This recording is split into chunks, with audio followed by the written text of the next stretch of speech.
ঈদ চলে যায়, শ্রমিকদের বেতন দেওয়া হয় না। আজকের এই আন্তর্জাতিক শ্রমিক দিবসের এই বিশাল সমাবেশে আমরা আহ্বান জানাতে চাই, বর্তমান শ্রম আইন পরিবর্তন করে শ্রমিক বান্ধব শ্রমিক আইন বাংলাদেশে চালু করতে হবে। আর ইসলামে শ্রমিকের যে অধিকারের কথা বলা হয়েছে, আল্লাহর রসুল সাল্লাল্লাহু আলাইহি সাল্লাম নিজেই বলেছেন, আমি শ্রমিকের বন্ধু, শ্রমিকরা আমার বন্ধু। সুতরাং শ্রমিকের গায়ের ঘাম শুকানোর আগেই তাদের মজুরি দিয়ে দাও। এই নীতির কথা কোনো আদর্শে বলে নাই, ইসলাম ছাড়া। সুতরাং শ্রমিকের অধিকার যদি প্রতিষ্ঠা করতে হয়, ইসলামী শ্রম নীতি চালু করতে হবে।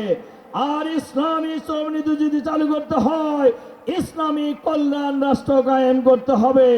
বাংলাদেশের শ্রমিকের অধিকার, মালিকের অধিকার, জনগণের অধিকার, ছাত্রের অধিকার, ছাত্রীর অধিকার, সকল শ্রেণী পেশার মানুষের অধিকার যদি প্রতিষ্ঠিত করতে হয়, ইসলামী কল্যাণ রাষ্ট্র কায়েম ছাড়া সম্ভব নয়। কাজী আমাদের লড়াই, আমাদের সংগ্রাম বাংলাদেশের সকল শ্রেণী পেশার মানুষকে ঐক্যবদ্ধ করে বাংলাদেশে আগামী দিনে একটি চাঁদাবাজ মুক্ত, সন্ত্রাস মুক্ত, নৈরাজ্য মুক্ত, দুর্নীতি মুক্ত, আধুনিক মানবিক ইসলামী কল্যাণ রাষ্ট্র কায়েমের মধ্য দিয়ে শ্রমিকের অধিকার নিশ্চিত করে আমরা শ্রমিকের মুখে আগামী দিনে হাসি ফুটাবো। শুধু হয় নয়, বাংলাদেশের 18 কোটি মানুষের মুখে আমরা আগামী দিনে হাসি ফুটাবো।